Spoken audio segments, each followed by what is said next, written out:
for you. Fox 2 News at 6 starts now.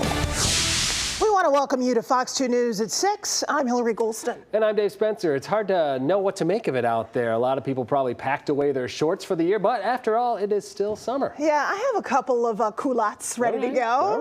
All right. Because why? A warm-up is on the way. Weather Authority Rich Luterman is checking in on when it's coming. It's coming midweek, Hilary and Dave. We will likely hit 80 degrees down the road in the forecast. Even into next weekend, it looks very mild. Now, we do have a very weak system passing to our north. You can see there have been some showers up around Alpena, Oscoda, Harrisville, even the tip of the thumb getting clipped with some very light showers. But high pressure is going to build in from the west, and that's going to give us a long, dry stretch of weather this week. Right now, 68 degrees at Metro Airport, 64 in Lansing. It is cooler up there in the thumb, 59 for Bad Axe. How about 66 down in Coldwater? Look at this, beautiful outside, sun and clouds, a light breeze from the west and northwest. That is primo for early September. Our forecast for tonight, just a few clouds. We will dip down into the middle 40s. So once the sun goes down, temperatures will be falling off. And then check out what's coming up next. This warmer trend continues along with dry weather as well. Thank you, Mother Nature. We love it. Hilary, Dave, a full check in 15. All right, thank you so much. Governor Gretchen Whitmer came back from what was being called an investment trip from Singapore and Japan. Yeah, she's bringing back some souvenirs in the form of jobs and millions of dollars worth of investments. Fox 2's Lauren Edwards live tonight in Farmington Hills with the story. But Lauren, the story isn't there in Farmington Hills, is it?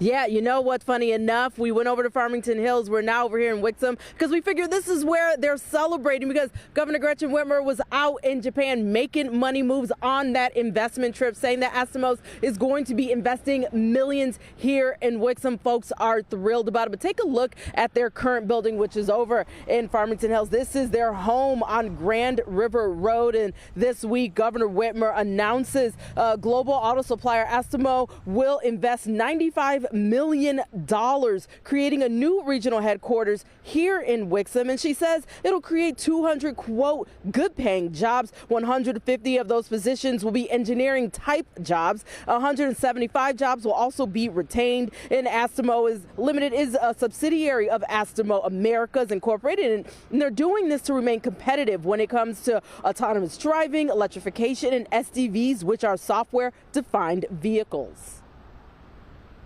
Michigan's already home to the most of the largest automotive suppliers like Ford, Bosch, Magna.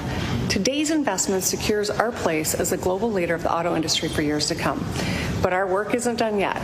This is an ongoing race, and I'm committed to making sure that we win. I'll keep working with anyone to bring jobs and investments back home to Michigan. So the city of Wixom also, again, just thrilled to have all of this money, this major investment coming this way, saying that they are excited and can't wait to get started building their new state-of-the-art building. And more details will be coming in the coming weeks. Reporting live here in Wixom, Lauren Edwards, Fox 2 News. And Lauren, this comes on the heels of some really unsettling economic data that we had at only about 22,000 jobs in August, and the jobless rate is now at 4.3%. So you have to imagine that any Michigan worker is looking at this and thinking, this is good news for us. We're moving in the right direction. Possible employment. Absolutely. You know, anytime you're bringing jobs and you're adding jobs, it's always a good sign, not just, I'm assuming, from the governorship level, but for our level, for those of us everyday people. So this is all around. It seems so far, it seems to be a good investment. All right. Thank you so much, Lauren Edwards, live for us tonight with that good economic news. We certainly appreciate it. Legendary former Brother Rice football coach Al Fracassa has died. He won 430 games with 9 state titles and 13 title game appearances. At the time of his retirement, he was the winningest football coach in state history, but he was later passed by John Harrington of Farmington Hills Harrison.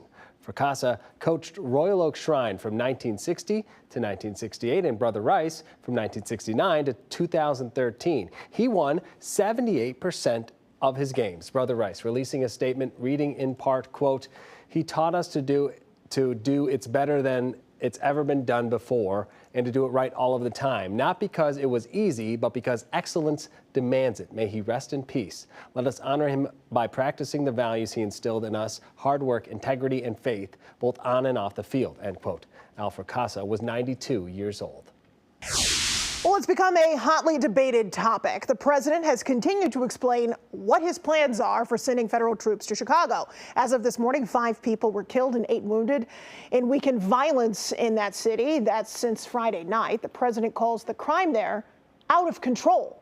Today, outside the White House, one reporter asked whether he was going to, quote, going to war with Chicago.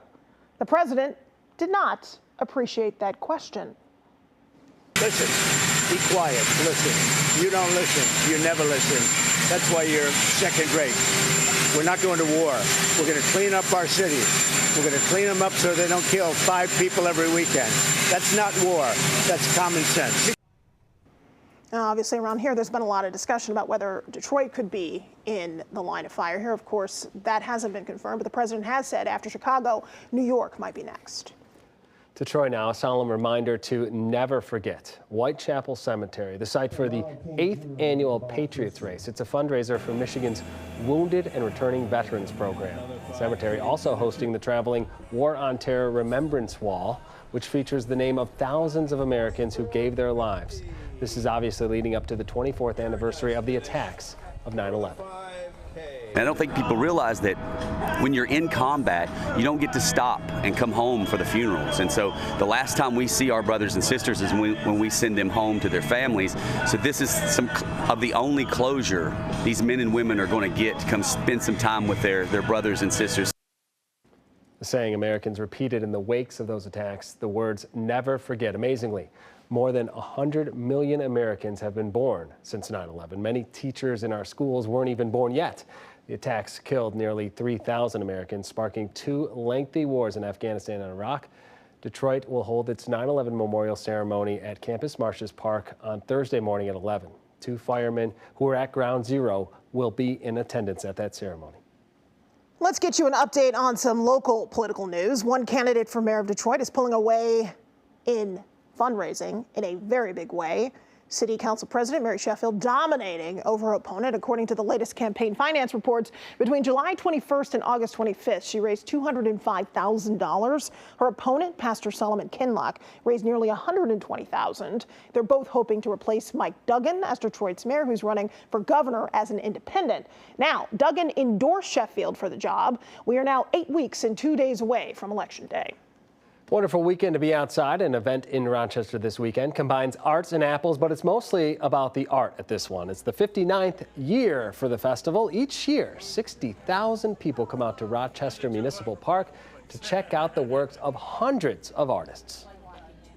This is such an amazing opportunity for artists because it's not just about selling here today, but there's so many artists who tell me that they meet people here, they go home and they get commissioned for different jobs, they're custom pieces that people want to do, and artists just have a chance to continue building up their resume, to continue making new sales and making clients that not just buy something today, but continue to purchase from them for years to come. It's hard to get all of your work in a place where people, especially with three-dimensional work, it's hard to get your work in a place where people can appreciate the tactile quality of it. A lot of my work is functional, and so you can't really relate to it unless it's in your hand. I think it's helpful to be able to explain to people, where I was coming from when I made it, where the historical references are that I kind of had in the back of my mind and things like that. Yeah, there's tons to do there. The event also features food, live music, and so much more.